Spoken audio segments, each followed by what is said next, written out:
Hey there, Eagle Eye. Tells Unicorn here, and this is going to be a somewhat briefer video response to a somewhat long, albeit not the longest video you've ever put up. And this one, just for the sake of my audience, this video is titled, How Do I Convince the Irrational? I've often pondered this myself, though on a number of differing subjects aside from economics. My channel, for the most part, for the past 3.5 to 4 years, has been largely focused on a much more specialized aspect of politics. I think economics is a very broad-based subject and includes a greater degree of variables and factors than the, I would say, more simplistic subject of foreign policy, because my big thing has always been foreign aggression, interventionism, and the like.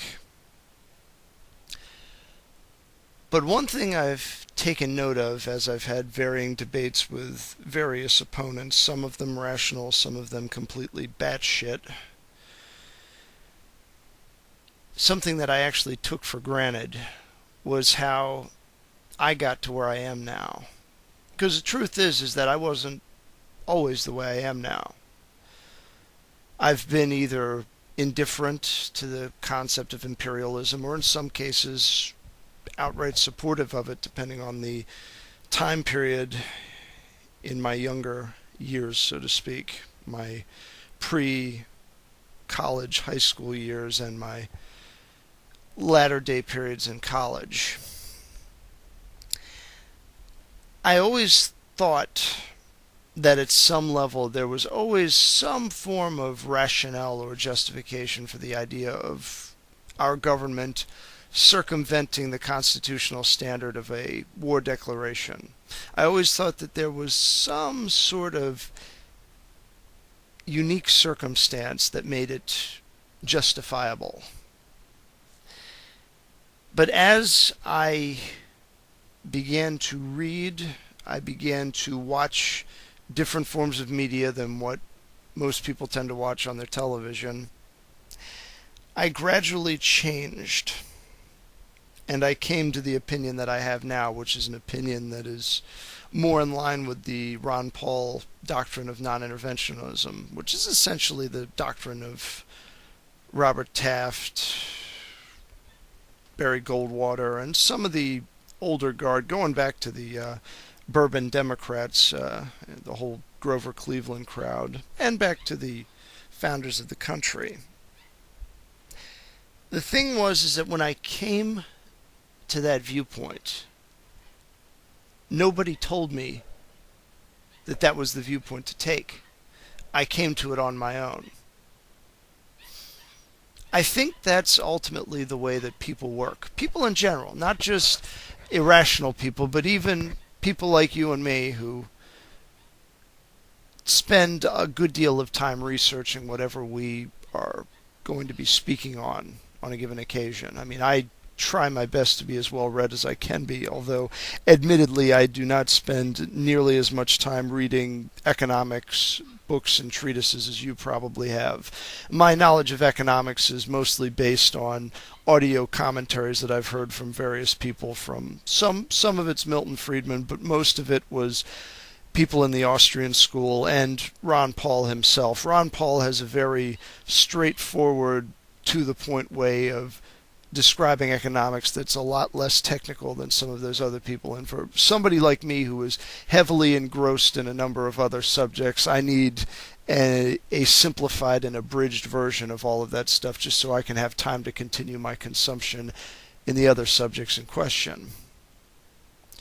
But my overall philosophical outlook, I think, parallels this notion that people learn through a process of volition that's entirely internalized. You could make all of the right arguments and you still wouldn't make a difference in a person's thinking process. Or at least if you do, it's not something that you would necessarily see happening. One day you might say something to somebody and they might say, "Oh, that's nonsense, I don't believe that." 3 or 4 years later, you might bump into them again, and you might bump into a completely new person. It's like planting an acorn in the forest. You don't see much of anything happening for a while, and then the next thing you know, several years later, you come back and you got a tree in front of you.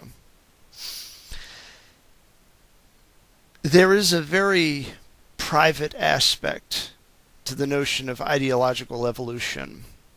And for me, most of that evolution took place alone.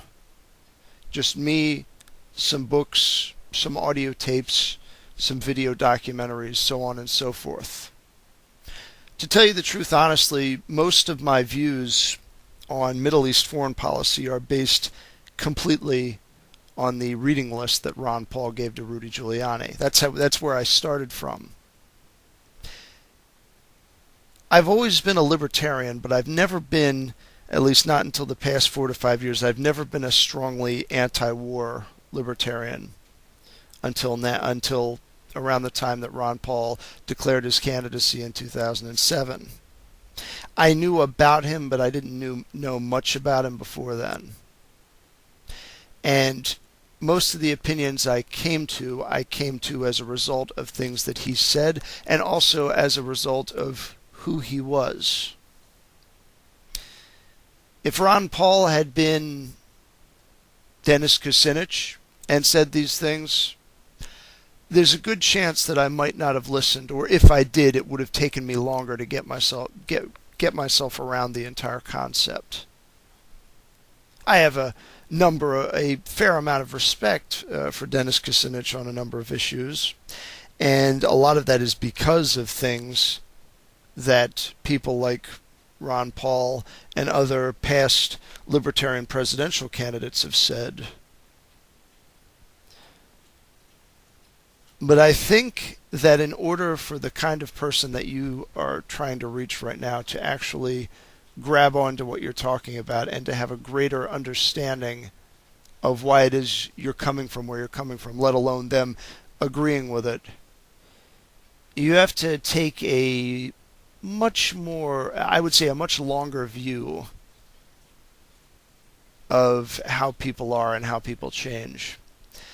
You don't break down the walls within a single sitting. That's not really the way it works. It's not the way it worked for me. Just to give myself as an example, nobody knows me better than I know myself. That's true of anybody with regards to their own viewpoints and how they evolve. In terms of what tactics could be employed to increase the odds of some intellectual seeds being planted, there's a couple of varying schools on this. Some of it borderlines on ponage, but it doesn't really qualify as ponage because you take the person out of it and you deal with it in an abstract. The difference between satire and ponage is that the victims of satire are abstract and they're unnamed. You're attacking a viewpoint, but you're giving it a fictional personification. It's not so much a straw man because the man is built out of actual factual data, but it could be misinterpreted as a straw man because of the preconceived biases of the audience. Nevertheless, that shouldn't dissuade you if you decide to go the satirical route. And I see actually that on another video you just put up with regards to the whole question of slavery and exploitation, I think you've actually either intentionally or unintentionally gone the satirical route.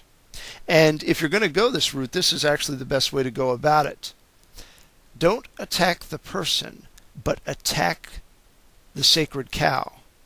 Attack the idol, attack the object of affection, and do it in a way that's impersonal.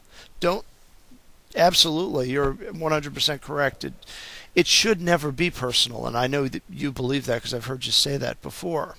But sometimes it's easy to forget that if you're dealing with somebody that's outwardly rude and vindictive in their language. Another route to go, and this is the route that is not as popular, but some have tried it, is the route of the humble intellectual. who simply sticks to the facts and brushes all of the ad hominems off just like chips off his shoulder. This is an approach that could probably yield results quicker, but it would probably be misinterpreted as conceding defeat to some of the more arrogant people that would be your opponents in a given situation or circumstance. And there's combinations of this. I mean, there are varying degrees of satire and parody that you can employ that are to varying degrees offensive or inoffensive. I don't think there's one correct method to dealing with the problem of irrationality.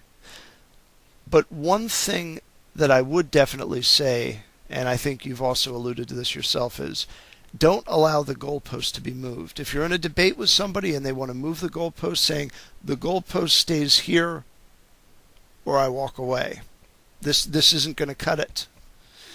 And indeed, throwing down the gauntlet like that might kill the conversation. But by entertaining that as a valid tactic in your opponent, you are, in a sense, validating their right to hold their viewpoint, regardless to how wrong it may be. It's, in a way, validating their nonsensical viewpoints, and that's the last thing that you want to do. It's probably preferable to pwn somebody and to have them leaving thinking you're an asshole than it would be for you to just say, for them to walk away just saying, oh, this guy's a doormat, I totally whooped him. Nothing reassures an ignoramus more so than walking away with a false sense of victory. And that's the one thing that shouldn't be granted. You don't want to be callous, you don't want to be crass about it, but definitely don't take the doormat approach. That's all I'd say on it. Anyway, just advice from one guy to another. Till next time, with prudence to myself and benevolence to all of you, good evening.